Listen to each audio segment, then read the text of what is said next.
नमस्कार. आज आपण मद्रास कटोरी ब्लाउजचं कटिंग शिकणार आहोत. पॅटर्न बनवण्याची पद्धत अगदी सोपी आहे. व्हिडिओ शेवटपर्यंत बघा म्हणजे तुम्हाला यातील बारकावे व्यवस्थित समजतील. इथे घडीचा पेपर घेतलेला आहे. यात आपल्याला मागचा भाग पुढचा भाग सोबत काढायचा आहे. सुरुवातीला आपण इकडनं 3 इंच अंतर आधी सोडून देणार आहोत आणि मग बाकीचं पॅटर्न काढायचं आहे. आता हे जे सोडलेलं अंतर असणार आहे ते फक्त पुढच्या भागासाठी आहे, मागच्या भागासाठी नाही. कमी वेळात पेपर पॅटर्न तयार व्हावं यासाठी आपण हे अंतर सोडलेलं आहे. त्यानंतर जी आपण रेषी मारलेली आहे तिथे घेणार ब्लाउजची उंची अधिक 1 इंच शिलाई मार्जिन. ब्लाउजची उंची आहे 13 इंच, 1 इंच शिलाई मार्जिन ऍड केलं 14 इंच. आता हे 30 छातीच्या मापाचं शिवतोय त्यामुळे सगळी माप आपल्याला चार्ट नुसार घ्यायची आहे. 5.5 इंचाचं शोल्डर घेतलं, हे अंतर जोडून घेऊया. 5 इंचाचा मुंडा घ्यायचा. ब्लाउज कटिंगची पद्धत अगदी सोपी आहे. ब्लाउज अंगामध्ये खूप सुंदर बसतं. फक्त कपड्यावर कटिंग करताना पुढचा भाग आपल्याला क्रॉस कपड्यामध्ये कटिंग करावा लागतो. आता आपण हे शिवतोय 30 छातीच्या मापाचं, त्यामुळे आपल्याला छातीचा चौथा भाग येणार 7.5 इंच आणि 2 इंच शिलाई मार्जिन ऍड केलं. कमर घेराचं अंतर ह्या पॅटर्न मध्ये नाही घ्यायचं, सरळ खाली पट्टीने जोडून घ्यायचं. त्यानंतर मुंड्यांचे आकार ह्या पॉइंट पासून 1.5 इंचावर मागच्या मुंड्याचा आकार द्यायचा. हा पॉइंट मॅच करत वरती शोल्डरला हात जोडायचा. पुढच्या मुंड्याच्या आकारासाठी इकडे 1 इंचाचं मार्किंग, इकडे 1 इंचाचं मार्किंग. हे जे राहिलेलं अंतर आहे त्याचा मध्य आणि मध्यापासून 5 इंच मध्ये घेऊन आपल्याला हा पुढच्या मुंड्याचा गोलाकार द्यायचा आहे. हे झाले दोन्ही मुंड्यांचे आकार. त्यानंतर इथे घ्यायची गळाखोली. गळाखोली घ्यायची 2 इंच. पुढच्या गळ्याची उंची आपल्या आवडीनुसार घ्या. 5 इंचाचा गळा आहे, अर्धा इंच शिलाई मार्जिन ऍड केलं 5.5 इंच. हा बॉक्स तयार करायचा. पॅटर्न बनवताना पट्टीचा वापर करा म्हणजे तुमचे आकार व्यवस्थित येणार आहे. इथे कोपऱ्यात गळ्याला आकार दिला. त्यानंतर इकडनं खालच्या बाजूकडनं 2.5 इंचावर मार्किंग करायचं योगपट्टीसाठी. ह्या पॅटर्न मध्ये योगपट्टी निघत नाही, योगपट्टी आपल्याला सेपरेट काढायची आहे. मग योगपट्टीचं कटिंग तुम्ही डायरेक्ट कपड्यावर केलं तरी देखील चालेल. हे पूर्ण ह्या साईडला मार्किंग करते. मग त्यानंतर ह्या पॉइंट पासून आपल्याला घ्यायचं छातीचा 10वा भाग. आता 30 छातीचा आहे त्यामुळे छातीचा 10वा भागाला 3 इंच आणि शोल्डर पासून आपल्याला घ्यायचा टक्स पॉइंट. आता टक्स पॉइंट कसा काढायचा? छातीचा चौथा भाग अधिक 1 इंच. आता छाती आहे 30 इंच, 30चा चौथा भागाला 7.5 इंच आणि त्यात आपण 1 इंच ऍड केलं 8.5 इंच. म्हणजे ही झाली टक्स पॉइंटची रेषा. लक्षात घ्या. आणि हे जे 2 इंच शिलाई मार्जिन घेतले तिथून पण ही रेष देऊन घ्यायची आणि इथे आपण हे मार्किंग जोडून घेतलं. ही झाली टक्स पॉइंटची रेषा, ही झाली योगपट्टीची रेषा. इथून घेतलं छातीचा चौथा भाग अधिक 1 इंच आणि ह्या पॉइंट पासून आपण घेतलेला आहे छातीचा 10वा भाग. पुन्हा ह्या पॉइंट पासून आपल्याला बाहेरच्या बाजूला इकडे 1 इंचाचं मार्किंग करायचं आणि गळ्यापासून ही तिरकी रेष देऊन घ्यायची. योगपट्टीसाठी खाली पुन्हा इथे 1 इंचाचं मार्किंग करायचं. आपला हा टक्स प्रॉपर येण्यासाठी, मद्रास कटोरी म्हणतात त्याला. तर हा जो टक्स आहे तो प्रॉपर येण्यासाठी दोन्ही बाजूला हे अंतर जोडून घ्यायचं. योगपट्टीसाठी इथून पुन्हा वरती 1 इंचाचं मार्किंग करायचं आणि हा योगपट्टीचा गोलाकार इथपर्यंत द्यायचा. त्यानंतर ह्या ठिकाणी कमरघेराचा चौथा भाग हे अंतर घ्यायचं. आता आपला कमरघेर ब्लाउज वरून मोजून घ्यायचा आहे आणि त्याचा चौथा भाग इथे आपल्याला घ्यायचा आहे.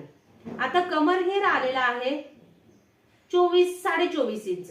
मग आपला कमरघेराचं इथे अंतर येणार आहे 6.25 इंच. हे मार्किंग आलं. मग इथे पुढे किती अंतर उरलं? 1 इंच आणि इकडचं वाढवलेलं 1 इंच. म्हणजे आपल्याला ह्या टक्सचं कटिंग करायचं आहे. इकडे 1 इंच, इकडे 1 इंच. हे अंतर जोडून घ्यायचं. म्हणजे फिटिंग करताना कपडा कमी जास्त अजिबात होत नाही. हे आपण परफेक्ट माप टाकल्यामुळे कमरघेराच्या ठिकाणी फिटिंगला कपडा अगदी परफेक्ट शिल्लक राहतो. शिलाई जिथे घेणार आहोत तेवढा कपडा आपला इथे एक्स्ट्रा राहू द्यायचा आहे टक्सचं कटिंग करताना. कारण तुम्ही जर इथे कटिंग केलं मग शिवण करताना पुन्हा तुमचं ह्या ठिकाणी येणार, मग तुमचा प्रॉपर हा टक्स येणार नाही.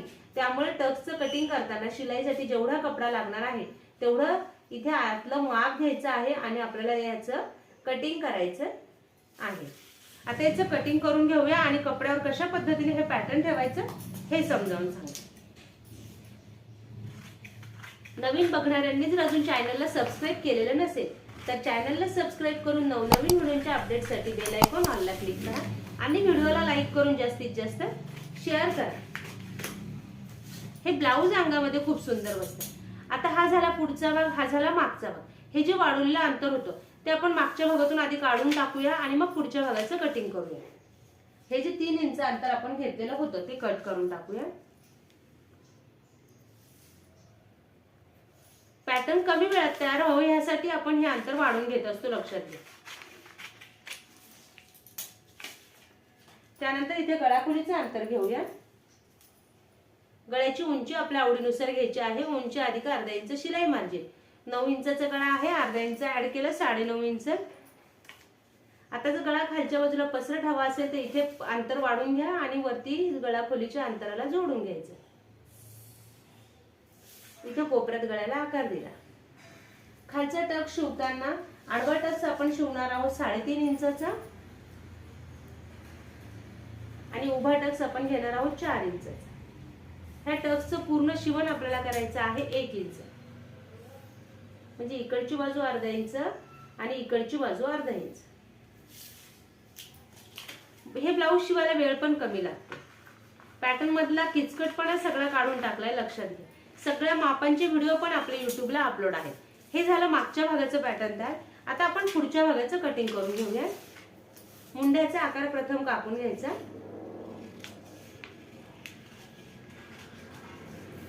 गळ्याचा आकार कापूया। तुमच्या आवडीचे तुम्ही गळे घेऊ शकतात, मागचा गळा वगैरे आपण इथे पॅटर्न मध्ये गोल दाखवलेले आहेत।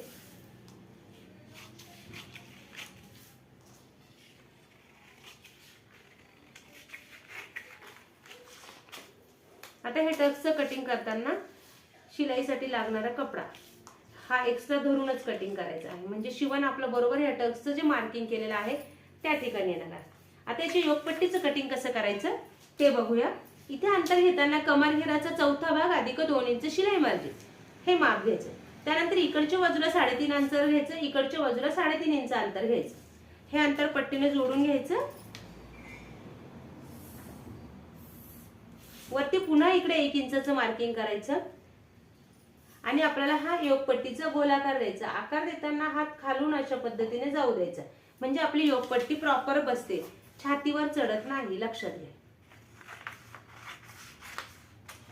हे अशा पद्धतीने आपलं हे योगपट्टीचं कटिंग तयार झालंय। सेम अशा पद्धतीने हे पॅटर्नचं कटिंग करा। याला तुमच्या आवडीची कोणत्याही प्रकारची बाही लावा। सर्व प्रकारच्या बाह्यांचे व्हिडिओ आपल्या युट्यूबला अपलोड आहेत, त्यानुसार ब्लाऊजला बाही लावा। आणि हे पॅटर्न कपड्यावर ठेवताना योगपट्टी आणि मागचा भाग बाही उभ्यात किंवा आडव्यात जे तुमचं डिझाइन आहे त्यानुसार ठेवायचे आहे। फक्त पुढच्या भागाचं जे कटिंग करताना आहे आपल्याला क्रॉस कपड्यामध्ये ठेवायचं, म्हणजे अशा पद्धतीने तिरक्या कपड्यामध्ये याचं कटिंग करायचं आहे, हे लक्षात घ्या। म्हणून याला उरेप कटोरी किंवा मद्रास कटोरी म्हणूनच म्हणतात। क्रॉस कपड्यामध्ये कटिंग केल्यामुळे ब्लाऊज हा ताणल्यासारखा इथे तयार होतो आणि अंगामध्ये छातीमध्ये हे ब्लाऊज खूप छान बसतं। हे अशा पद्धतीने ह्या ब्लाऊजचं कटिंग करा। तुमच्या अजून काही अडचणी असेल तर कमेंट करा आणि ब्लाऊज शिवून तयार झाल्यानंतर कसा बसला हेही मला सांगा। धन्यवाद।